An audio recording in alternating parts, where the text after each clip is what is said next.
किसी कारणवश वह काम नहीं कर सका। किसी कारणवश मुझे आज देर हो गई। किसी कारणवश उसने बैठक छोड़ दी। किसी कारणवश वह मुझसे बात नहीं करना चाहता। किसी कारणवश प्लेन समय पर नहीं आया। और किसी कारणवश मुझे अभी तक सब्सक्राइबर्स नहीं मिल रहा है। तो आप लोगों को फटाफट से सब्सक्राइब करना है, बाकी ये कारणवश वाले सेंटेंसेस को हम करते हैं ट्रांसलेट। और वीडियो को लाइक भी करना है, शेयर करना है उन लोगों के साथ जो आपको लगता है कुछ फायदा पा सकते हैं। आइए करते हैं शुरुआत। देखिए, किसी कारणवश को जैसा मैं हमेशा करता हूँ पहले छोड़ देते हैं। वह काम नहीं कर सका। वह के लिए आप कहेंगे ही। करेक्ट। हाँ जी। काम करने के लिए वर्क। सो लेकिन यहाँ पर है कि वो काम नहीं कर सका, मतलब पास्ट में। और कुछ ना कुछ समस्या आई कोई कैपेबिलिटी से रिलेटेड, जिससे उसकी क्षमता नहीं थी कि वो काम कर पाए।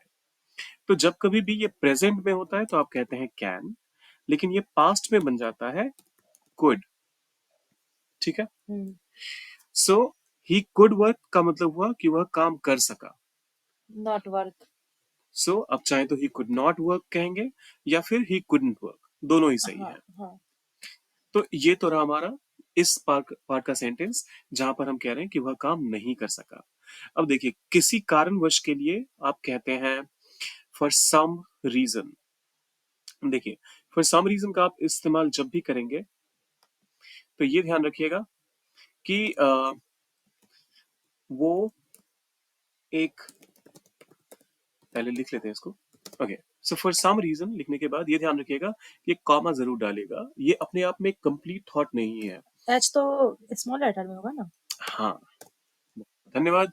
सो किसी कारणवश वह काम नहीं कर सका। For some reason he could not work. For some reason he for could. Some reason he could not work. Very good, very good. चलिए, तो ये हो गया हमारा पहला स्टेटमेंट। अब आता है किसी कारणवश मुझे आज देर हो गई। फिर से ये ध्यान रखिएगा, मुझे के लिए आई और देर हो जाना के लिए आप कहते हैं गेट लेट। लेकिन देर हो चुकी है, मतलब देर होने का काम जो है हो गया है। हो गया है, तो फिर से पास्ट टेंस इस्तेमाल होगा। हाँ।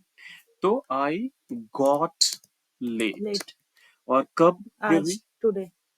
आई got late today. Today. For some reason. तो शुरुआत में फिर से हम वही करते हैं। For some reason I got late today. किसी कारणवश मुझे आज देर हो गई। For some reason I got late today. Very good. अब अगला वाला स्टेटमेंट देखते हैं। किसी कारणवश उसने बैठक छोड़ दी। उसने के लिए आप ही या शी दोनों में से किसी का भी इस्तेमाल कर सकते हैं। हाँ मैं जी। हमेशा ही कहता रहता हूँ, आज शी कर देते हैं। So she. छोड़ने के लिए आप कहते हैं live. Leave.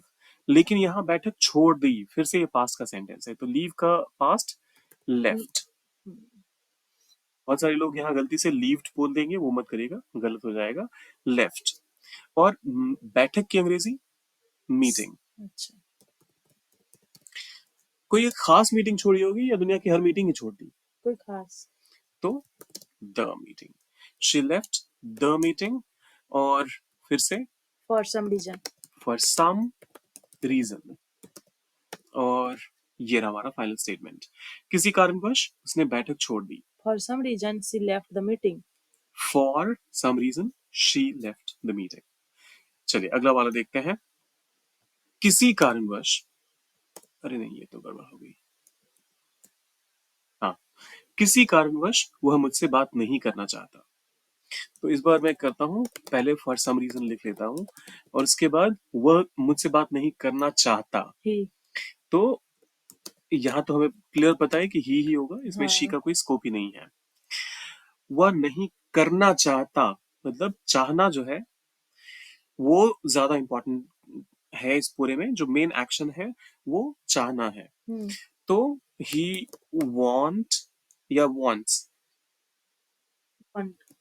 He wants. Okay. Single subject है, तो जब भी आपका सिंगुलर सब्जेक्ट रहेगा तो उसके साथ आपका जो वर्ब रहेगा वो हमेशा एस या ई एस से एंड होना चाहिए। सो ही वॉन्ट्स, बात करना, टू टॉक। टॉक। और किससे? To me. अच्छा, मुझसे। हाँ। तो वह मुझसे बात करना चाहता है, he wants to talk to me. लेकिन यहाँ तो स्टेटमेंट कुछ और है।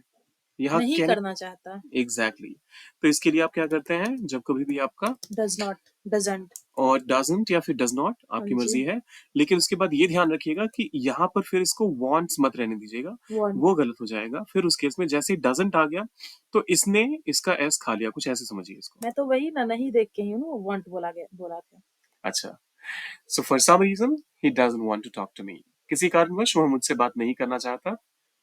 For some reason he doesn't want to talk to me। Very well. अब किसी कारणवश प्लेन समय पर नहीं आया, तो मैं पहले थोड़ा सा स्पेस बना लेता हूँ। और किसी कारणवश के लिए मैं पहले लिख देता हूँ for some reason.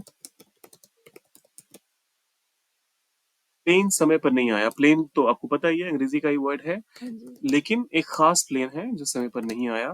The plane समय की समय पर के लिए आप कहते हैं ऑन टाइम, और नहीं के लिए तो नहीं आया, पास्ट की बात हो रही है, तो क्या होगा आप बताइए।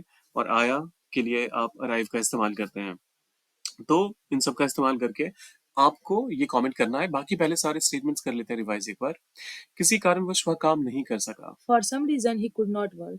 For some reason he could not work. किसी कारणवश मुझे आज देर हो गई, For some reason I got late today। For some reason I got late today. किसी कारणवश उसने बैठक छोड़ दी, For some reason she left the meeting। For some reason she left the meeting. किसी कारणवश वह मुझसे बात नहीं करना चाहता, For some reason he doesn't want to talk to me। For some reason he doesn't want to talk to me. किसी कारणवश प्लेन समय पर नहीं आया, for some reason the plane did not. आगे आपको कंप्लीट करना है, वो डाले कमेंट सेक्शन में।